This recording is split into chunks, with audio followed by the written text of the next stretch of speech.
focusing on a theme. And this theme will round us throughout the week. And our theme is the efficacy of the cross. The efficacy of the cross. And our key text is the book of John, chapter 12, verse 32. And the Bible says, and when I am lifted up from the earth, will go on people myself. And I know somebody is wondering, what is efficacy? What do we mean by this term efficacy? Efficacy refers to the ability of something or an intervention or a strategy to produce the desired or intended result. It is the ability of something or some intervention or a strategy that is put in place and it is designed to produce an intended result. So when we say the efficacy of the cross is in short the intended result of the cross. It is in short what makes the cross to be very important in this life of Christians or in the way of Christianity. It also mentions how something works in achieving its intended outcome. Basically, when we talk about efficacy, it talks about longevity of a particular experience or a particular instance. And now we see in this particular thing that we will be focusing on the efficacy of the cross. In short, on the importance of the cross of God, on the desired result that heaven had in mind when Jesus Christ went to the cross. That's the efficacy of the cross. And our verse that we consider this morning, the book of Ephesians, chapter 2, verse 1. Turn your Bible to the book of Ephesians, chapter 2, verse 1. Is Maria said, Amen. Alright. The Bible says, and you be made alive, who were dead in trespasses and sin. Another version will say, as for you, you were dead in your transgressions and sin. But this is Paul talking to the people of Ephesians. And he said, as for you, you were dead in your transgressions and sins. Another version will say, and you have been quickened, who were dead in trespasses and sins. In this particular book, we see Paul speaking to the Ephesians. Paul is in prison and is writing to the church at Ephesus that they should be united in one body as Christ is united in the Father. He's also telling them to be prepared for the looming persecution that was to come to the children of God. And now Paul speaks to the Ephesus, or the Christians at Ephesus, of the looming persecution coming to the land. And as he does this, he also brings the message of the cross. And this cross we talk about here is the cross of God. And now he says in verse 1 of Ephesians chapter 2, you who are dead in trespasses. He says now, you be made alive. You be made alive or alive. In that particular sentence, I know God is telling that we will not hope. Paul is saying, we will not value. Paul is saying, just like a married man, we will not bear any fruit. Paul is saying, just like a pastor in some confined room, we lack oxygen, we will not breathe properly. And now he said, because you were almost dead, or you were almost died, Christ in the cross, and became us life. That's the way they say, and you be made alive. And also, it also means that someone is dying of fast, someone is really in need of water. Then in that particular power moment when you are passing for water, then someone shows up that glass of water. You will feel that peace in your heart. So what he said, and you who are like to sin, and you who are happy for food, God gave in the fullness of time and made alive. The Bible says, Ephesians 2, verse 1, and you be made alive, who are dead in trespasses and sins. You know, as the Bible says, and you were dead. And you were dead. In this particular sentence in the Bible, it has some facts that we want to see what it initially meant or what it means for us as Christians. It talks about that, and then in a sense can be in some leeway. If we get to do something, the Bible says that in sin and Christ from humanity, it brought separation between man and God.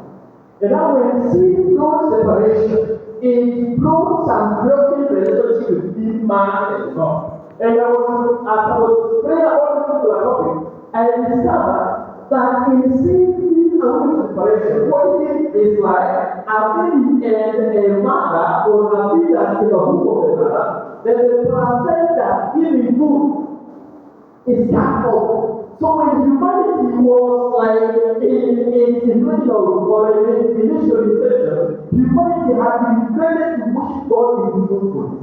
And now because of sin, they were cut short of life from the Creator. They were cut short of hope from the Creator because they decided to sin. And now in that experience of humanity was in darkness. And now in this class, then here can be three things. Number one, it can talk about the physical death we know. That when the breath of life gets out of an individual, then it goes to God as well. It can talk about the physical death. The second aspect of this death, it can speak about the spiritual death. In this spiritual death is the aspect of being separated from God spiritually. It is the aspect of losing contact with God in a spiritual sense. Another thing that this spiritual death can mean, it can also be eternal death.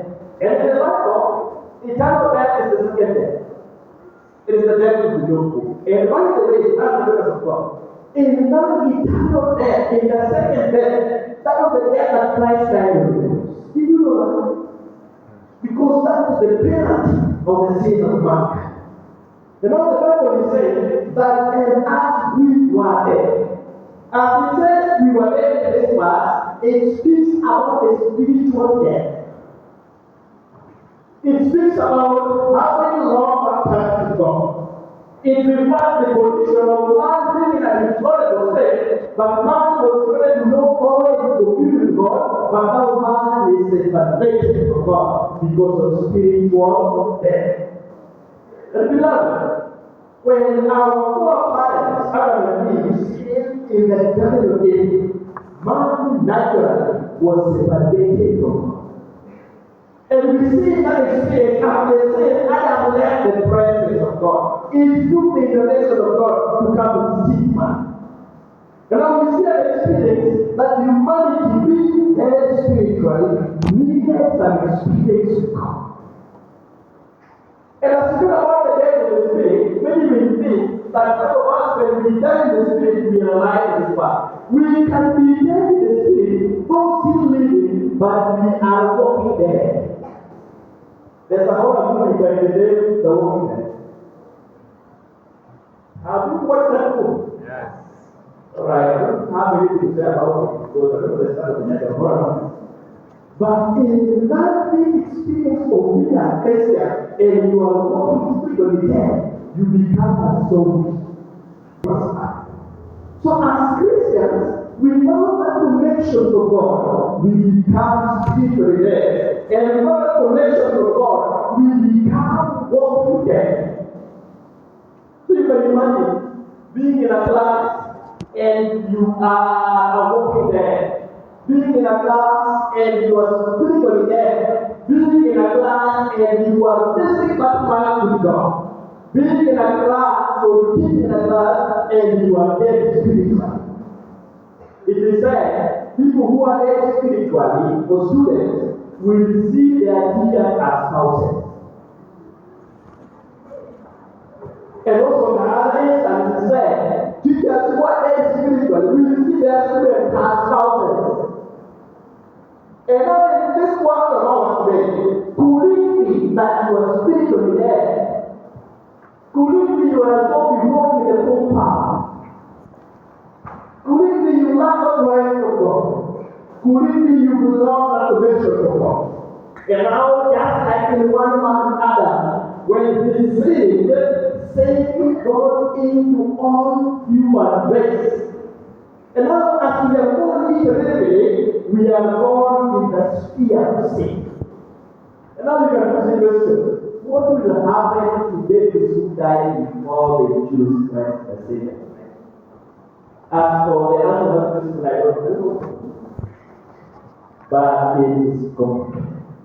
Because the book of Psalms 1 says that I was taken from the moment I was conceived in the womb of my mother. David says, so in this experience of being very spiritual, Paul is telling Christians that they want whatever true in scriptures, then in the spirit. Could it be that you are walking in the streets of this institution and you are spiritually dead? You are spiritually devoid of that life of God. You are spiritually deprived of that communion with God. The Bible is saying, and you who are dead. It was through the help of the Spirit that made him to kill his brother. So that tells us that people who are dead spiritually will be happy others. People who are dead spiritually will be bringing pain on the rest. And now the Bible is saying, in fact, think of being dead spiritually. That was when Christ came. And it continues to say that in this end, in our times we know that death involves decomposition. And after decomposition comes the decay, or the decaying process. So in short, the Bible is saying, in our spiritual death, we were decomposing. In our spiritual death, we were decaying. And now what comes to the decay or decay has changed. So what does that tell us? A spiritual dead life is thinking. And sometimes the sinner, you may not tell us that your life has changed. It is only goes around you will realize this person has changed. Because they are dead. And also the Bible tells us that the dead knows nothing. So to me, in your spiritually dead life, you can't recognize that you are dead in the spirit. It requires an external experience, an external person to know or to feel to you that you are spiritually dead. Beloved, could it be in this church this morning there is someone's life in this decay? Could it be in this church this morning there is someone who has a change for the soul? Because you have not accepted the gift of the cross for God. And now in this experience, Paul says, in that we were dead in the spirit, we were dead in sin and our trespasses. That is Ephesians 2 verse 1. What does he mean with these statements? Number one, he says, someone who is spiritually dead is dead in trespasses. When we talk about trespasses, it talks about living on one side of the idea. You need to be aware that sin and the transgression of trespasses are different things. So sin, to begin with trespasses, it is falling short of the idea, falling aside from what God expected us to do. The violation of the law of God. There's a different aspect of death in sin now, apart from the death in trespasses. It talks about missing the mark. It is missing God's mark, just like a mother missing the bruised eye. So when we say we miss the mark, we miss the idea. So Paul is saying that in our spiritual death, we were dead in sin. We were dead in trespasses. What a deployment state. And now in this death or this death in trespasses, it separates us from God because we know that comes with separation. So when we were lost in sin, we never became separated from God and through given life. And after separation from God, we became blind. And as a big lion, we will not hear, because the dead does not hear, or do they also see? And now in that very moment of drowning in sin, in that very moment of that storm of sin, in that very moment of that pain of sin, when we were almost sick, Christ reached out to us. Hallelujah. He reached down to us. So that tells us that in our spiritual death, we cannot assist ourselves. It takes the power of another person. And this person in the picture is God Himself, who will come down and stretch His loving hand, who will come down and stretch His gracious hand to reach out to a sinner almost during sin. And then we see that in the position of God in the hope to give back hope in God. A story is told about an open air preacher or evangelist who was telling some old story about the cross of Christ. And now in this particular sermon that he was presenting, then in that very auditorium there was a youth who ran out and said, "How much does sin weigh?" So he was like sarcastic. Does it weigh 8 pounds? Does it weigh 1 pound? Then the preacher responded, "What will happen when you take a 400-pound weight on a dead soul, on a dead person?" The young lad responded, "If or the person will not feel the weight of it." Then he said, "If you cannot feel the burden of sin, then you are dead. If you can't feel the weight of sin pressing your chest, then for sure you are dead. Because the dead know that. Could it be you are dead?"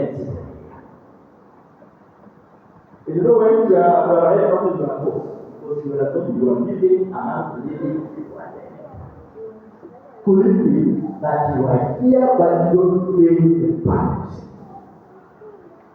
And now in the days of Christ at the cross, it brought some relief to the burdens of our heart. It brought some effort, it gave us some energy, because Christ gave us the newness of life. Now we see an experience with God that takes away the burden of sin. And now, beloved, if you don't feel that very burden of sin, then you will die spiritually. And now, just like in Adam now, God took all of us and placed us in Christ. And after putting us in Christ, Christ became flesh. Christ dwelt with man. Christ stayed with humanity. And in the fullness of time, He was crucified for their sin. And in that crucifixion, it became a science, it became a mystery, in that it changed the life of humanity for the better. It changed the experience of man from having the burden of sin to being free from the load of sin, being free from the chains of sin. Through the cross, Christ made us alive. He brought hope to our fallen. His sacrificial death brought some change in the life of humanity.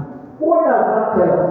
That these people in there, God has come to minister to us in a special way, and He is using the cross of Christ to demonstrate the highest form of love. A love that is a love that lives on, expecting nothing. Christ in the fullness of time came and died for our sin. And now this morning, as you feel that part of sin, it is not the Lord to die. It is not the burden to be happy but to the burden. It is the relative of God to reach out to you when you open your heart to Him. Could it be that you close your heart to God just like a cabinet? Could it be that you refuse to allow God to minister to you in a special way? God is calling upon us to open our hearts like a banana leaf, so that God will minister to us in a special way. Salvation produces a change within, but breaks the chains.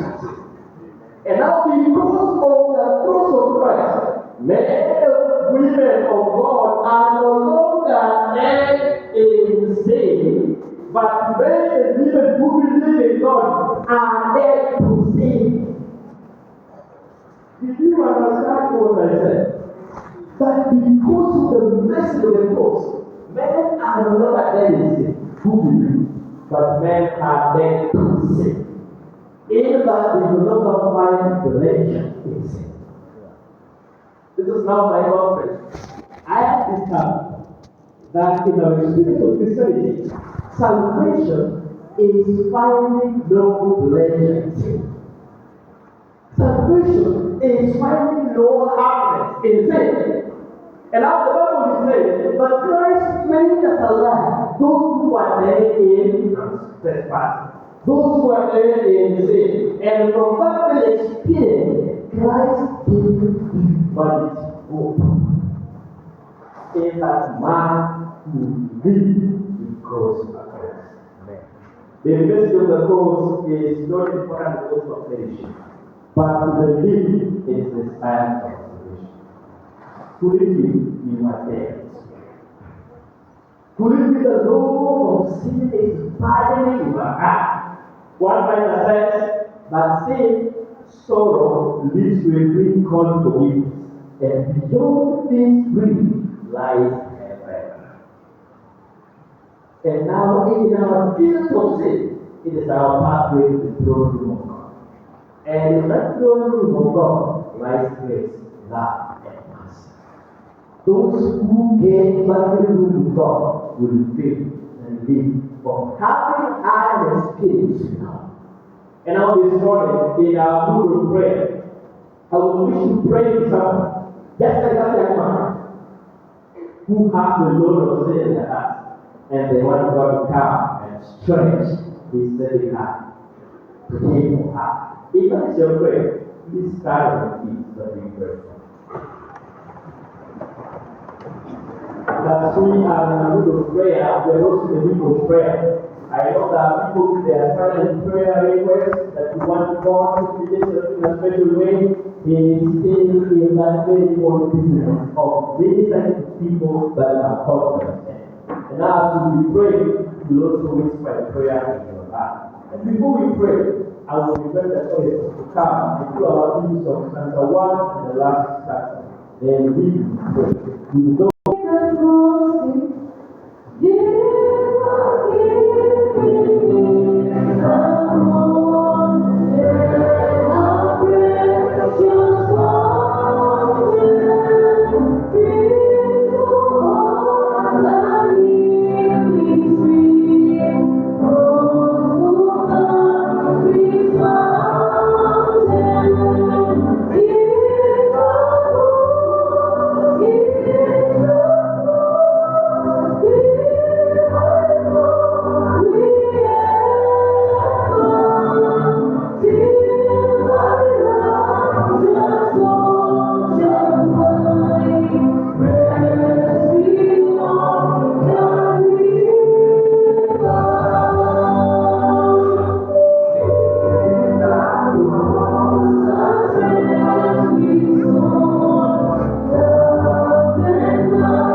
you so much. We pray. That burden will consume your life. Christ has come to take away this burden.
Our God in heaven, thank you so much for this morning.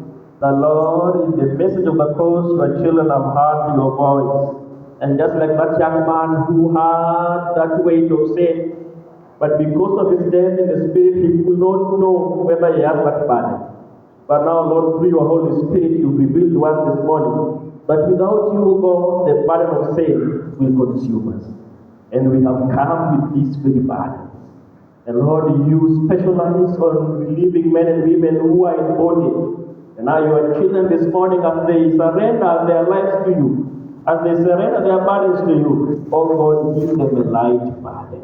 And that very light burden will help us to love you, will help us to serve you, and will help us to be faithful to you and also to your throne. And now, Lord, this morning, even as we continue with our activities, bless all of us, give us life and strength, and above all, Lord, give us hope, because from the cross comes hope to humanity. In Jesus' name. Amen.